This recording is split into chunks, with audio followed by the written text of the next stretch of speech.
God damn, I love that song. I find Black Shadow to be an underrated villain. Like, seriously, how come there is no villains list on YouTube that ever mentions him? Aside from Deathborn and Blood Falcon, he's definitely one of the best. Welcome back to another OBS Studios production, and I am doing F-Zero Tinsel's Trial, which is actually a one-shot that is based off of GP Legend, as well as my first ever F-Zero project. Yes, even more than Falcon's followers, this is my first one. So, this image will be explained soon enough. Until then, let's get this thing going. Alright, Tinsel's Trial. Don't own F-Zero, belongs to Nintendo, 4Kids, TV Tokyo, blah blah blah. 4Kids went bankrupt. So here's my first fic for the series. Enjoy. Out of all the skilled pilots in the task force, Tinsel seemed to be the least confident. She either had some trouble dealing with sharp turns, or even hazards as the comet kept falling back to recover its lost endurance. She was able to give a distraction to Dark Million's cronies during race after race, but she hasn't been attaining any high ranks. Their mission was to stop them from earning hefty prize money, and oftentimes they were successful. However, Tinsel always received some low self-esteem as the top dogs, Rick, Jack, Jody, or even Dr. Stewart, would take the gold, silver, and bronze trophies. Even Captain Falcon would prevent them from winning on occasion. This at times brought back some bad memories from the original Grand Prix about 12 years ago, how she wound up in second during the Night League, and had a near-death experience at Whiteland during the Queen League. In addition, the Silver Comet's body was pretty weak despite the decent boost in grip. Tinsel felt hopeless as her friends took away the glory. She kept on contradicting herself that her racing skills were lacking compared to everyone else. This curse actually started after Lucy won the Crystal Cup. Because of her dismay, her comrades enlisted her in a Kickstarter program with hovercrafts instead. It was designed for amateurs and those that just needed some improvement on their skills. The amount of payment was fair, and he was certain she would obtain the experience she needed. Plus, it was on water, so she wouldn't have to worry about obstacles or sharp turns. At first, Tinsel felt skeptical as she was handed a pamphlet. What's this? There's an amateur cup later in the spring. The frigid temperatures won't be suitable, so they have to wait till winter is over. We noticed, as did you, that you needed some improvement with your racing abilities. fee isn't an issue, and its purpose is to train wannabe F-Zero pilots. Kind of like a jump start. Tinsel noticed something odd. They're hovercrafts, not machines. Indeed, they are. Because they're on water, you don't have to worry about tricky obstacles or difficult curves. The only catch is the current, though they're not hard to manage. Don't take this the wrong way.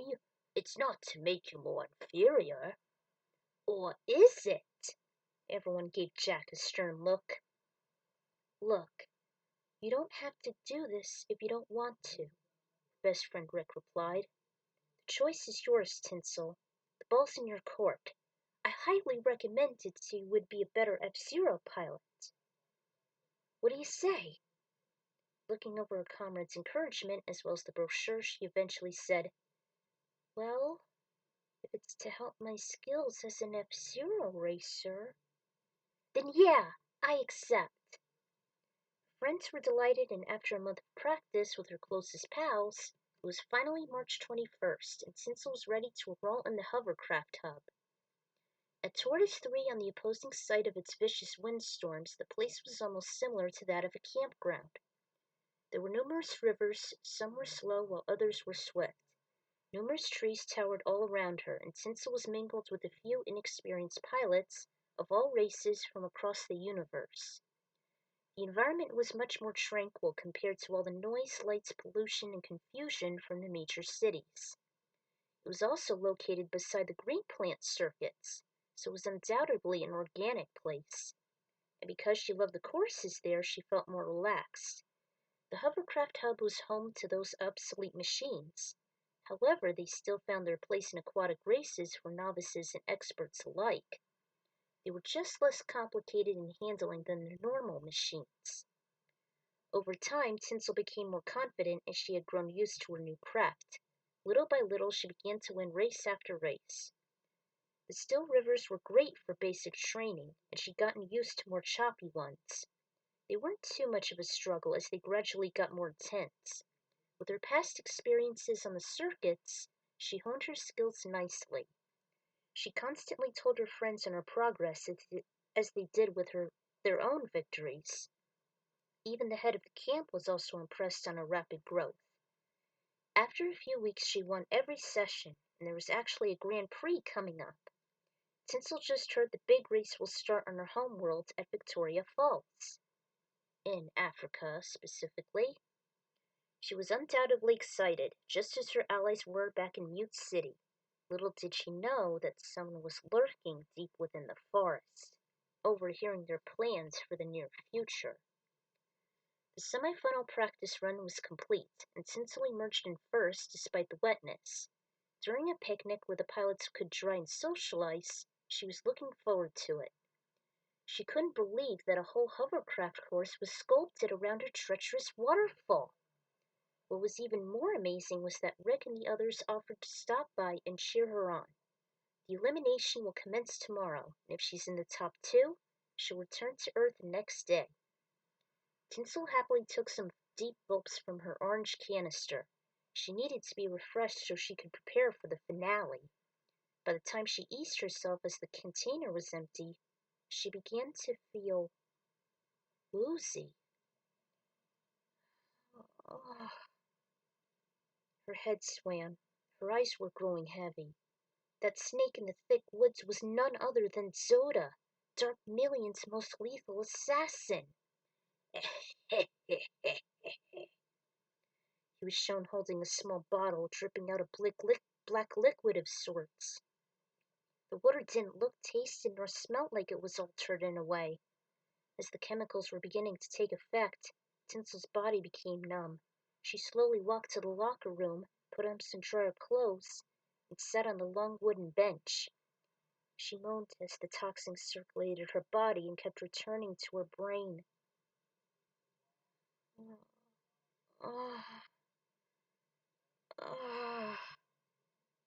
Somehow the fluid made her feel so awkward, yet pleasant.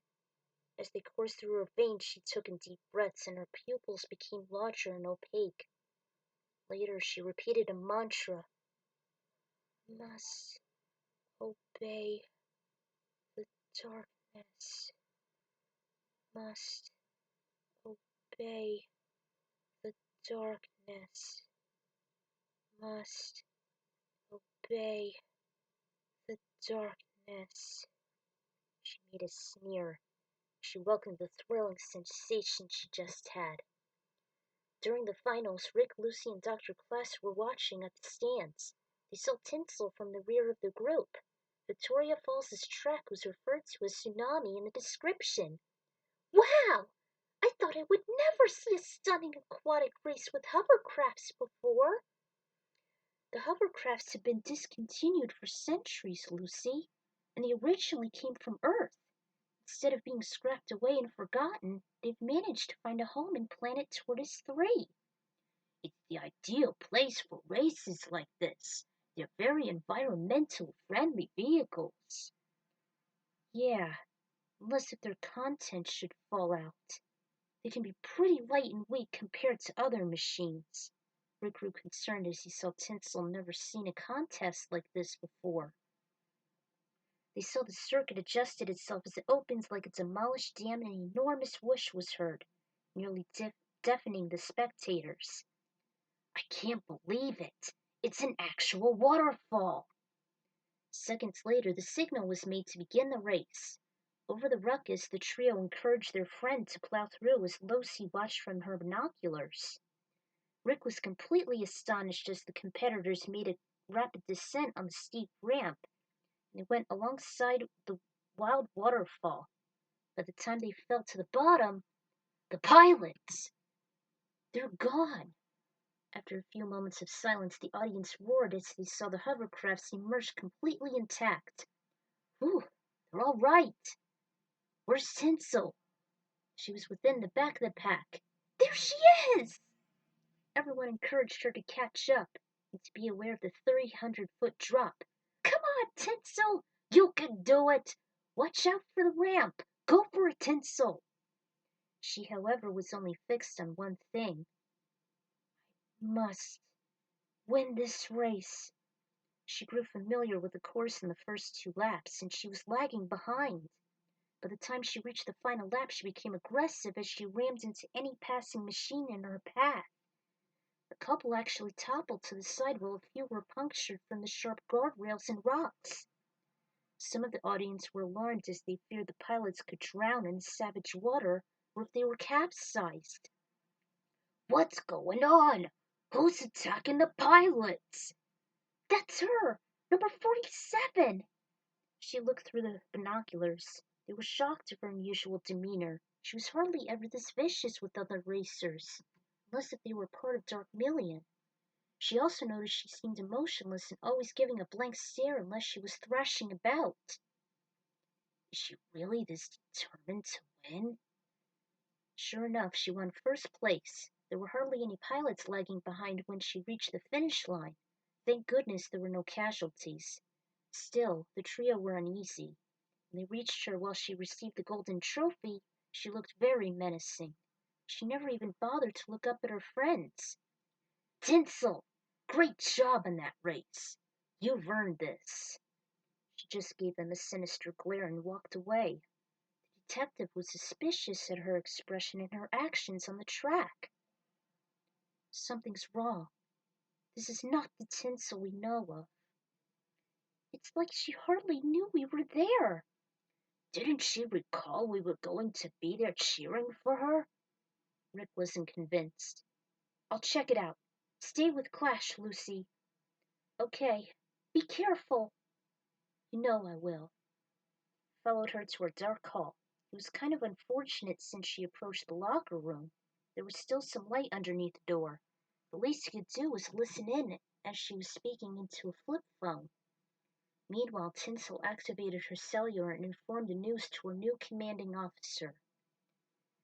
Master Shadow, I won first place in the hovercraft race as instructed. Excellent work, my young pawn. Seems you're not so shabby of a racer after all. That filled her with a sense of pride and lust as her eyes grew darker. Your loyalty has been proven. Now, Enter the Grand Prix of the Mistflow track on Tortiz 3. Bring your comet with you. But first, meet us at the back of the stadium at once. That is an order, Tinsel. Of course, Master Shadow. Master Shadow? Could she be working for Dark Million? He heard some movement beyond the door. He immediately escaped into a neighboring room. Good thing it was customized for men. Fortunately, he came across some racers undressing. Hey, what are you doing here? Yeah, give us some privacy here. It was a tough race. Sorry, guys. I just kind of lost my way, that's all. I greatly apologize for that. Who was that peeping jerk?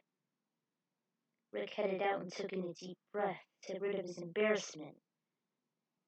He was, however, lucky he was there before Tinsel spotted him. Rick! Startled as he turned in the bleak hallway, he eventually saw Lucy and Clank. Oh, it's you guys. Yeah, it's us. We found some members of Dark Million hanging out at the rear of the stadium. Me and Lucy hightailed out of there in a flash. I don't like the looks of this, Rick. Why would Dark Million be here during a hovercraft race instead of an F-Zero race? Unless Tinsel was definitely working for them. I even heard her mention Master Shadow. We've got to alert the others. Right! So it is true. Tinsel is working for Dark Million. Indeed.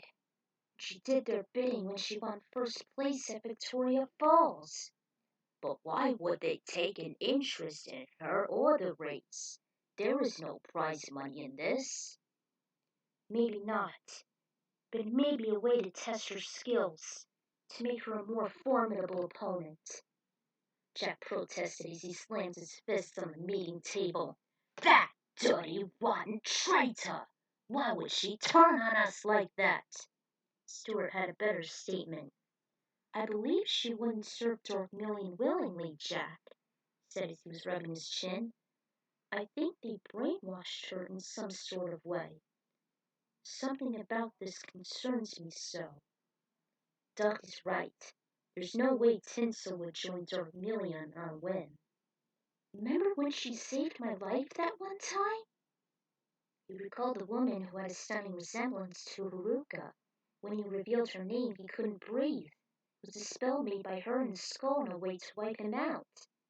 However, on his last legs, he dropped the engagement ring and they gazed at it for a few seconds. As he was losing consciousness, he saw her crash through a window, shattering the glass. He didn't notice Tinsel being there as she noticed the commotion from the other room. She tried to shake the lifeless body awake, but there was no response. She hurriedly put a cushion beneath his head and examined his vital signs. He had a weak pulse and he wasn't breathing. She raised his head to open the airways and began breathing into his mouth while holding his nose. She made 2 deep exhales, leaned in to check his vitals, and repeated the process while encouraging him to revive. The mouth-to-mouth resuscitation was enough for Rick as he eventually coughed and sputtered.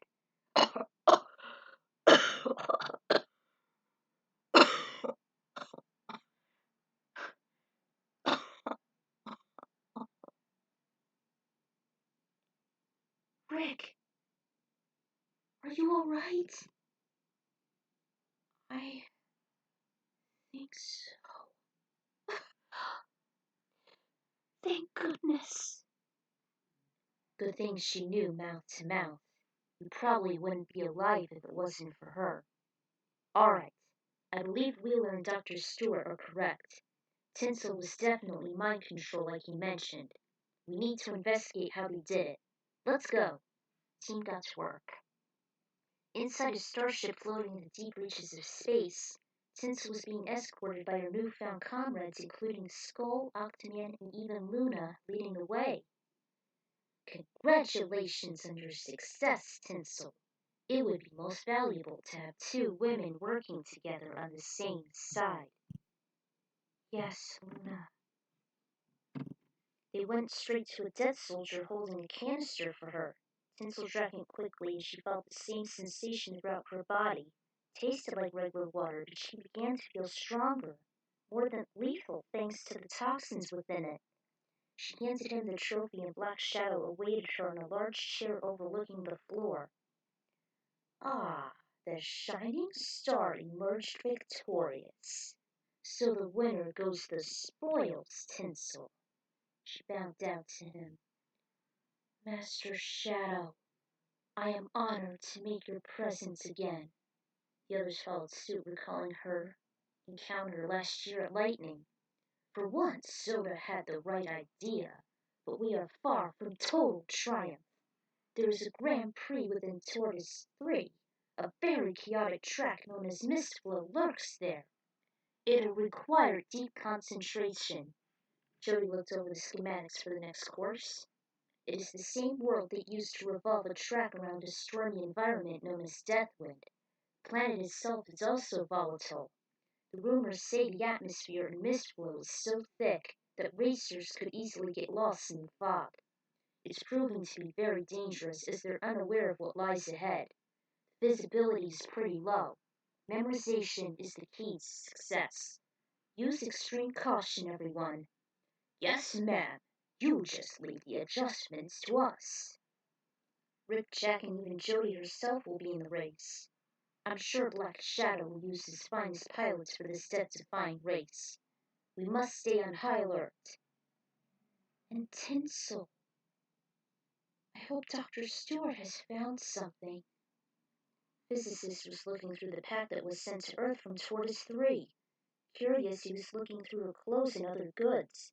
So far, nothing seemed to be tainted. He was about to load the orange canister into the dishwasher. He unscrewed the cap and there was black bile inside. There was no foul odor emitting from it, just some kind of black goo. Then brought it to the lab for analysis. Under a microscope and a swab, he examined the contents. He concluded to Jody that the black material alters the neurons in the brain, making it some kind of agent that causes the consumer to be submissive and very lightheaded. It could be a temporary fix that the agent should wear off. However, if Tinsel is consistent on consuming it, it could have some long-term effects and cause her mind to degrade. We may never get her back in time after this race. We must prevent Dark Million from doing so and winning this thing. It's the only way. I will make a counter-agent to rid of the fatal substance. You, Rick, and Jack must beat the organization. There's no turning back now. Unbeknownst to them, Rick listened on the conversation. So that's how Zoda and Dark Million use Tinsel. I will stop them. Everything I have. Looking up, his mind went elsewhere.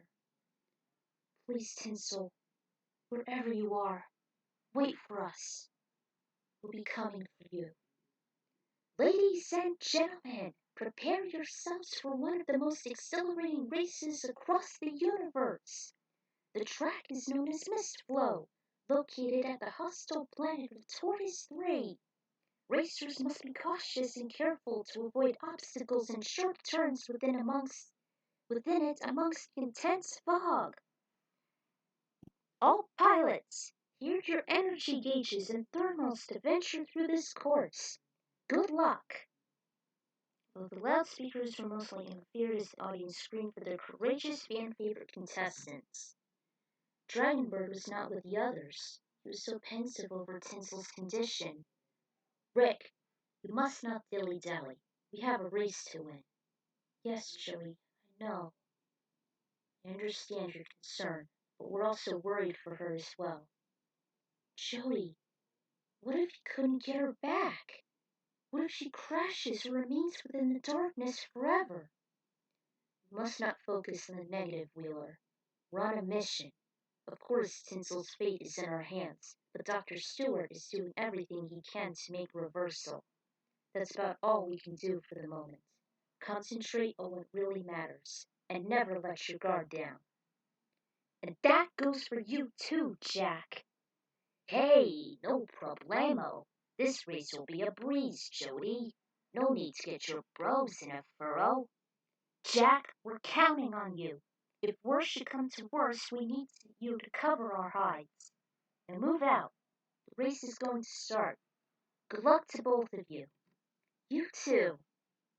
Meanwhile, Tinsel and Luna were also preparing for the competition.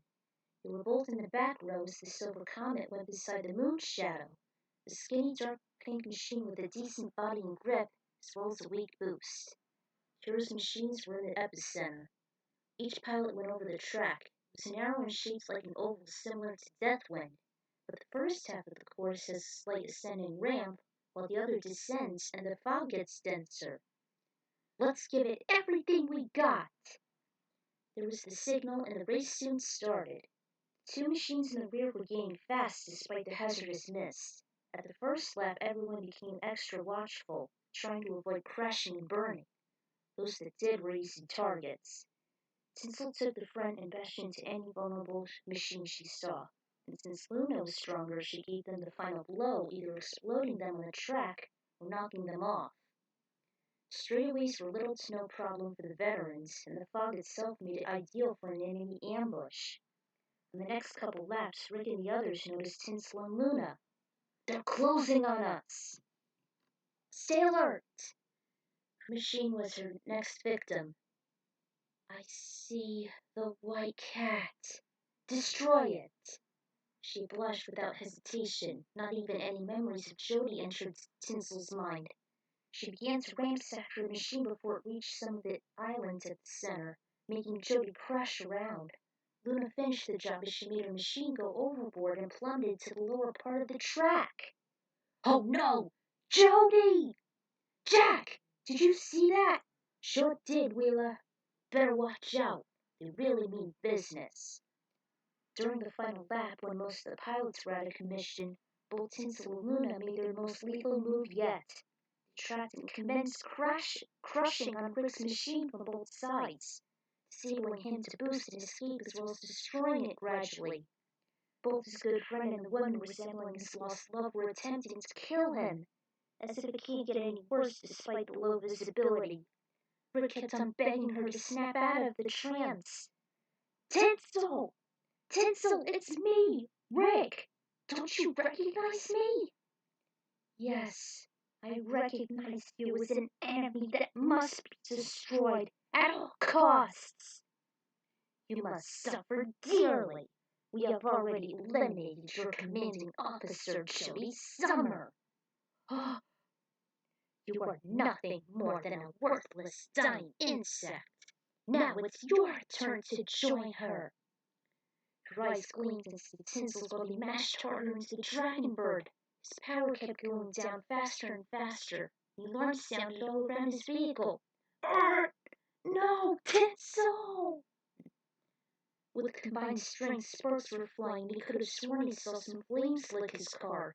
But then after seeing the wreckage, the brainwashing spell over Tinsel started to wear off as she lost vitality and consciousness. So too her control over the comet. Rick noticed as she was slowing down and swerving. This is my chance. With a last-ditch effort, he attacked the moon shadow from the side, causing it to spin uncontrollably. Then he saw Tinsel crash into a guardrail, and the dragon bird came to her side as he tried to catch her. Unfortunately, the impact was too much for them, and he fell off to a lower part of the course through the mist. Jack heard the explosions. Wheeler! Looks like it's up to me to win this race. Without many opponents gaining on him, he hardly looked back and approached the finish line. Incredible! The Astro Robin is the winner of the Mist Flow track. According to the results, many of the pilots have been demolished throughout the arena. But the amazing Jack Levin has succeeded in clearing the course in one piece. What a stunning victory! They cheered with brutal excitement as the victor returned to the stadium. However, he didn't feel much like winning. Wheeler, Tinsel, Jody. Crikey, I hope you're all right. The white cat was towed away with little to no trouble. As for the machines with pilots who were barely alive, the dragon bird was emitting smoke from its damaged hood. Rick held his head and waited for it to clear. He noticed the race was over, as the circuit was silent, not to mention pale as a ghost. He saw the silver comet as he looked out of his cockpit. Tinsel! His body was a bit wobbly from the sudden impact as he climbed out, but Tinsel was motionless as he neared her, laid his hands on the windshield, screaming her name. "Wake up, Tinsel!" There was no response. Paramedics arrived as he heard the sirens and saw the red and blue lights through the mist beyond. "That makes 9 of them," EMT spoke as he observed the deadly disarray. Seeing a stupefied pilot, he asked, "Are you hurt? Please, lie down." "Not me. It's my friend Tinsel. You have to help her. She's unconscious and she just fell off the track." "It's all right. We will take her in. Wait! I'll go with her. But first I need to call someone." Tried using the communicator in his dragon bird, but it was shot from the accident. Doctor offered him one of the comms, and he immediately called Jack. "Jack!" "Wheeler, you are alive." "Yeah, just barely. How's Jody?" "Oh, she'll live. We should be lucky she's a half cyborg since she survived the wreck. She's one tough cookie, mate." "How's Tinsel?" "Not good. She's being loaded in a stretcher right now, and she's being taken to the ICU. Tell Jody I've been staying with her." "Ricky, are you sure?" "I can't be positive right now, Jack." "Rick, you'll have to come with us, immediately." "On my way. Just watch over Jody for me." He answered the call as being led to the ambulance. An hour had passed as the detective watched over the incapacitated Tinsel. So far there was no movement, not even a twitch. Her body was connected to a couple machines, keeping track of her heart rate and brain waves. He hadn't really seen the results of an accident this dire before. He was so preoccupied that he didn't notice Stuart marching in, holding a bowl of warm water. "Doctor, I came as soon as I could, Rick, but we don't have much time. She must drink this in order to recover." "Will she?" "She will if she could drink this formula I've made. Let's hope for the best. It shouldn't be as toxic as the last one, and she'll hardly taste the difference. Keep your fingers crossed." Rick watched him closely as he applied the healing agent to her lips. Tinsel began to consume it almost instantly, and she remained very still. She drank as much as she could. Now, all we can do is wait. "Come on, Tinsel. You can make it." Within minutes, Tinsel stirred as her head shifted. He laid a comforting hand to hers as she gradually opened her eyes.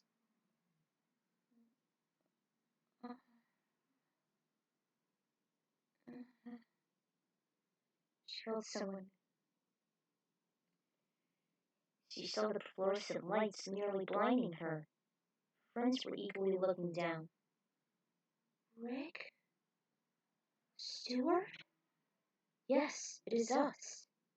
Welcome back, Tinsel." She wondered where she was and whether or not she was involved in another accident like in Whiteland. "You were, Tinsel, at Mistflow." "Mistflow? Never heard of such a place." "Oh, my head." Not only did she have a throbbing headache, but her fever was rising. Dr. Stewart had laid a cold cloth over her forehead. The ice was actually from the comet itself. "I'll leave you two alone for a while. I had to check on Jody." "Sure thing, Doctor. I'll stay with her." "Rick, what happened?" He told her everything from the moment he heard she was brainwashed, to her victory at Tortiz 3, to her fatal race at the last course, and how he and the medics, including Stewart, saved her. "So, I actually won that hovercraft race?" "Yes, you did." "I must have given the prize money to Dormillion. I'm sorry." "Hey, don't sweat it. There was no cash involved." She could only remember the sensation after drinking from the canister as well as some fragments while racing in Victoria Falls. Then something unusual occurred to her as she was nearing the edge of the waterfall. She said while she was going down she had a flashback on seeing a tidal wave. Not personally, though. She did see one in all sorts of media, the earliest being an old comp game. It almost created that same illusion during the descent, and when she reached the bottom during the first lap, she even wondered if there was a tsunami that struck New York in the past. Rick said there wasn't through his research, although there could always be one hypothesized for the future. He thought the pilots would have drowned or get crushed by the velocity and pressure. He was thankful they weren't. Until... That was when he put the pieces together. Tinsel figured that was why she felt strange after drinking from the orange canister. Are Jody and Jack all right? I didn't mean to endanger them like this. If I should lose my credentials,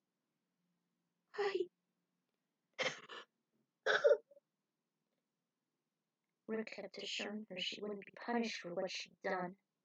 He then calmed her once more, saying it wasn't entirely her doing, as she contradicted herself for her actions.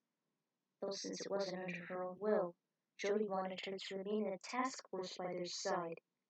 They even embraced each other after that. I'm so glad you're with us again, Tinsel. As I am with you, Rick. After they parted, he suggested she should get some rest. Both Jody and Stuart were, however, fascinated how deep Rick's feelings were to Tinsel. He really does have feelings for her. Indeed, he does, Jody. This might help him out in the long run, but only time will tell his tale.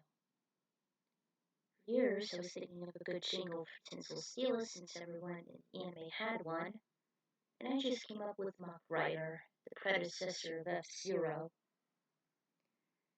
And, also, that's the only idea I had of that fits her best. Also, the way I see it, the voice actors will be from both F-Zero Anime and GX. Like Black Shadow would be Intimidating Demon from the GameCube game, along with Blood Falcon, Deadborn, Captain Falcon, Tanaka, Goro, and some others. Miss Flowtrack is one of my personal favorites from the actual game, and I have made up the locations for every course. I hope they were accurate.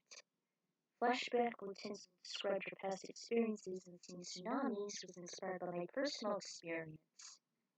First time I saw one was from a Microsoft game known as Undersea Adventure. I don't feel like reciting that thick.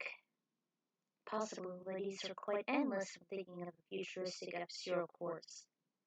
Another flashback was inspired by Laffy, The Secret Within. It's my all-time favorite episode from the anime besides the pilot, and I figured since it's geared for older readers, I made the scenario a little more intense, especially when Tinsel did the mouth-to-mouth. I always thought Rick was lucky after he somewhat survived the attack from Haruka and the spell from the skull. Needless to say, he's my topmost pilot in my eyes next to Falcon, Leon, and Pico. This story was scrapped away just before the anime bit the dust. And the flashbacks from GX will happen a year before the events of GP Legend, according to Tinsel, since I played the game first before I saw the anime and experienced the Game Boy Advance game.